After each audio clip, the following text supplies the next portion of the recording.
اب میرے سامنے بڑی الجھن یہ ہے کہ میں اس 15 منٹ میں 20 منٹ میں آپ کے سامنے کون سی بات رکھوں اور کہاں سے شروع کروں اور کہاں پہ ختم کروں، کیونکہ کچھ لوگوں نے راستے میں مجھ سے کہا کہ آپ 1:45 تک کھینچ سکتے ہیں، کچھ لوگوں نے مجھ سے یہ بھی کہا کہ یہاں بزنس مین لوگ زیادہ آتے ہیں اور ان کا وقت بہت ہی محدود ہوتا ہے، اور ابھی جب میں ممبر پہ بیٹھا تو مجھے یہ حکم ملا ہے کہ 1:30 بجے سے آگے آپ نہیں جا سکتے۔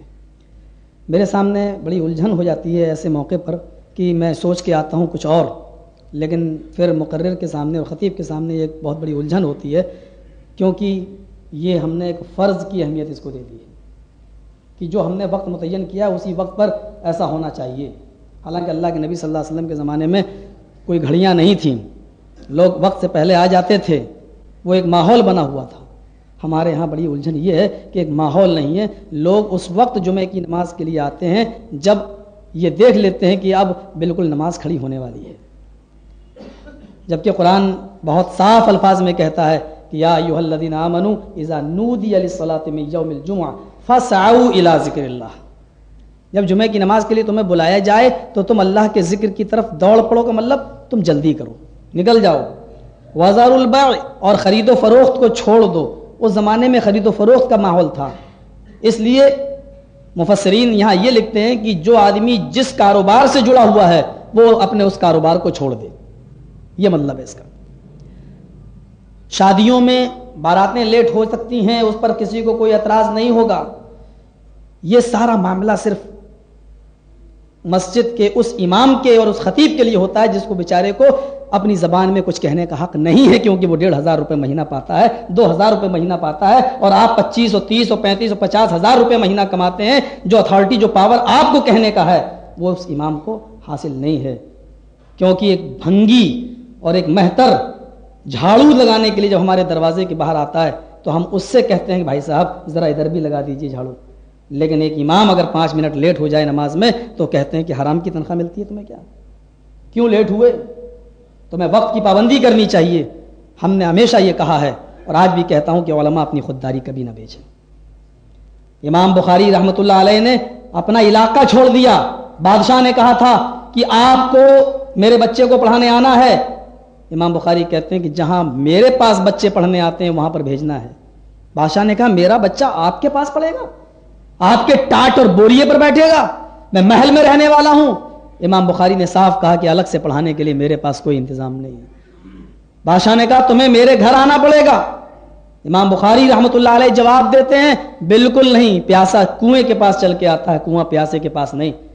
علم حاصل کرنا ہے تمہارے بچے کو، وہ میرے پاس آئے گا، میں عالم ہوں قرآن و حدیث کا، یہ علم در در کی ٹھوکریں نہیں کھائے گا کہ تمہارے بچے کو خود پہنچے پڑھانے کے لیے۔ جو علماء اپنے بچوں کو یا دوسرے بچوں کو ٹیوشن پڑھانے جاتے ہیں وہ امام بخاری کے اس واقعے سے اندازہ لگائیں کہ ٹیوشن پڑھانے جانے میں اور اپنے گھر پہ بلا کے بچے کو پڑھانے میں ان دونوں میں کیا فرق ہے، اور بچہ علم کہاں حاصل کر سکتا ہے، اس کے گھر پہ اس کو پڑھایا جائے وہ، یا دوڑ کے یا چل کے کسی کے گھر پڑھنے جائے۔ امام بخاری کو نکال دیا گیا، شہر چھوڑنا گوارا کر لیا، لیکن اپنی خودداری کو نہیں بیچا، خودداری کو نہیں بیچا۔ یہاں قرآن کی جو آیت میں نے آپ کے سامنے تلاوت کی ہے، ہم اور آپ اس دنیا میں آئے ہی اسی لیے ہیں۔ یہ دنیا دار الجزا نہیں ہے، دار العمل ہے، عمل کا گھر ہے۔ یہاں ہم کچھ بونے کے لیے آئے ہیں اور اس کا پھل ہمیں اوپر کاٹنا ہے۔ دار الجزا و سزا اوپر ہے، یہ دار العمل ہے۔ لا تزر وازرۃ وزر اخرى، قیامت کے دن کوئی نفس کسی نفس کا بوجھ نہ اٹھائے گا، کوئی انسان کسی دوسرے انسان کا بوجھ نہیں اٹھائے گا، کوئی کسی کا مالک نہیں ہوگا۔ الیوم لا تملک نفس لنفس شیئا، آج کے دن کوئی نفس کسی نفس کی مالک نہیں ہے۔ اللہ کے نبی صلی اللہ علیہ وسلم بھی ڈائریکٹ شفاعت نہیں کریں گے، سفارش نہیں کریں گے، بلکہ سجدے میں گر جائیں گے۔ سارے پیغمبر منع کر دیں گے کہ میں سفارش کے لائق نہیں ہوں، تب اللہ کے نبی کے پاس سارے لوگ آئیں گے اور سفارش کے لیے کہیں گے، اللہ کے نبی اپنا سر زمین پر رکھ دیں گے، سجدے میں گر جائیں گے اور اللہ کی تعریف حمد و ثنا بیان کریں گے جتنی اللہ چاہے گا۔ پھر پکارے گا ارفع راسک یا محمد سل توتا، بخاری کے الفاظ پر غور کیجئے، ارفع راسک، اے نبی اپنے سر کو اٹھاؤ، بہت میری حمد و ثنا تم نے بیان کر لی، اٹھاؤ اپنے سر کو، ارفع راسک اپنے سر کو اٹھاؤ، سل مانگو، توتا جو مانگو گے تمہیں دیا جائے گا، بتاؤ کیا مانگتے ہو تم؟ سل سوال کرو، توتا دیا جائے گا تمہیں۔ تب اللہ کے نبی کہیں گے